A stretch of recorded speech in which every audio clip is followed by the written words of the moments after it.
Barring any last-minute change in plan, the ruling All Progressive Congress (APC) is set to produce a consensus presidential candidate today. But in the event that the aspirants fail to yield ground for one of them to emerge as a consensus candidate, then the delegates would have to come in to decide for them. Vice President Yemi Osibanjo perhaps did not contemplate a situation where he would be thrown into a wrestling ring with his former boss, Bola Ahmed Tinubu. He may have thought their fight would not have to involve body contact. At least he could be throwing punches, but from a distance, reason being that he still recognizes that Tinubu, the Jagaban of Bogu, made him politically. But the meeting Saturday night with President Muhammadu Buhari and all the presidential aspirants on the APC platform, where they were pointedly told to go and decide among themselves who should be the consensus candidate, seems to have changed the tenor of the fight. The same Saturday, northern leaders, including past and serving governors, had written to the ruling party and to the president on the need to zone the slot to the south for the sake of equity and fair play. For this reason, Mohammed Bondaru Abubakar, Jigawa State Governor, who was one of the presidential aspirants, withdrew his ambition. By the development, Osibanjo, Tinubu and a few other aspirants were expected to take the hard decision of endorsing one of them. The presidential ambition of Osibanjo and Tinubu has pitted their supporters against one another. A lot of tough talks have been released from both camps. Neither of them appears set to yield ground for the other.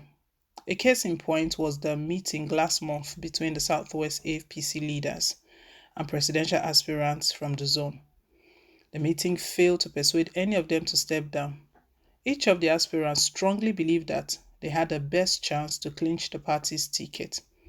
Since Saturday night, when Buhari gave the marching order, a series of meetings have been held. The Southwest restlessly engaged the front runners and placated those believed not to have the clout to go beyond this level in their aspiration. At the time this piece was being written, neither Tinubu or Osibanjo had indicated interest to yield ground for the other. Feelers rather indicated that both would want to present themselves to the delegates to decide their fate. It was gathered that the odds are in Osibanjo's favor. I think the point where we are now, the vice president stands a better chance to succeed Buhari. Suggesting to him to yield ground for Tinubu would be tantamount to cowardice. I'm also not thinking that he would do such a thing. What I'm seeing is a fight to finish. Tinubu should just humble himself by stepping down. By doing so, he would garner a lot of respect rather than going into elective primary and be disgraced by a political godson.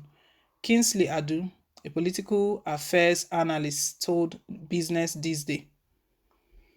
Luke Ezim, a member of the Third Force that believes that neither the People's Democratic Party (PDP) nor APC should get back to power, said, "I'm not in support of APC or PDP, but what I am seeing is a situation where Tinubu and Osibanjo would prefer facing the delegates to stepping down. But nothing is sacrosanct. Anything is possible through treachery. In a situation where Tinubu has shown serious interest in the post and has vowed to fight to the finish, pundits say that he may be unable to willingly step down for Osibanjo, hence the envisaged death match."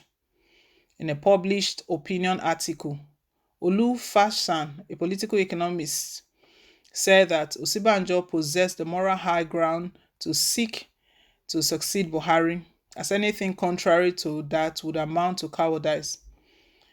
It will throw up a political oddity in which a sitting vice president defies the law of natural progression and refuses to run for president because his godfather wants to run for the office, Fashan said.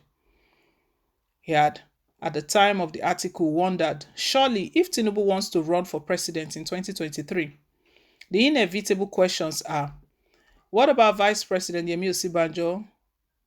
Would he too seek his party's nomination, or would he chicken out and throw in the towel because of Tinubu? Fashan, who at the time strongly believed that the presidency should go to the southeast, said that Granted otherwise, there should be no reason Osibanjo should not succeed his boss, which according to him is a natural thing to do. He said, "Let me state at this point that neither Osibanjo's candidacy nor even less so Tinubu's candidacy is of interest to me. This is because my principled position is that Nigeria's next president should be of Igbo extraction. If a Yoruba becomes president in 2023 and does 8 years, power will then return to the north for another 8 years. Thus, by 2039, the Igbo would have produced no president for 40 years since 1999. That is not a fair way to treat one leg of the tripod of the largest ethnic groups on which Nigeria originally stood. Nor is it sustainable in terms of this country's unity and stability. So my preference for the two main parties, APC and PDP, to pick their presidential candidate from the southeast, but explaining why Osibanjo may be in a quandary over his ambition, the erudite scholar said, tellingly, the argument about why Osibanjo should not run for president if Tinubu wants the job turns on loyalty and gratitude. The argument goes like this. Osibanjo would not have been vice president without Tinubu, so he owes Tinubu an internal debt and would be disloyal to challenge him for their party's presidential ticket. But this is utter hogwash, based on a false narrative that Tinubu helped Osibanjo to become APC's presidential running mate in 2015 out of sheer generosity or favor, but that's not true. Of course, no one can deny Tinubu's role in Osibanjo's emergence as APC's vice presidential candidate in 2015. But everyone gets a helping hand in life, including Tinubu himself. He became the gubernatorial candidate of Alliance for Democracy in 1999 because Chief Abraham Adesanya and other Afenifere leaders who controlled the party preferred him to his rivals. APC presidential ticket, how APC threw Osibanjo and Tinubu into death match political wrestling ring.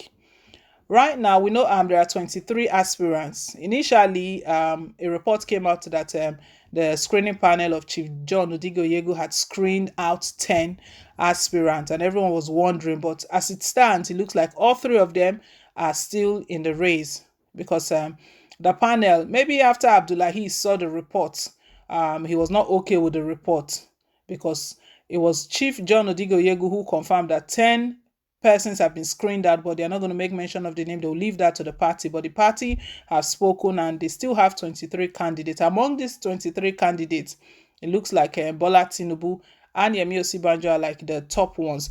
But that is not the issue right now. The issue is that President Muhammadu Buhari has given them a tough job that they should go among themselves and settle for a consensus. Who is going to be stepping down for whom? We'll see how all of this plays out. But leave us your take, guys. Thank you once again for staying tuned. And please don't forget to like, share, and to subscribe. Till I come your way again with more updates. Bye.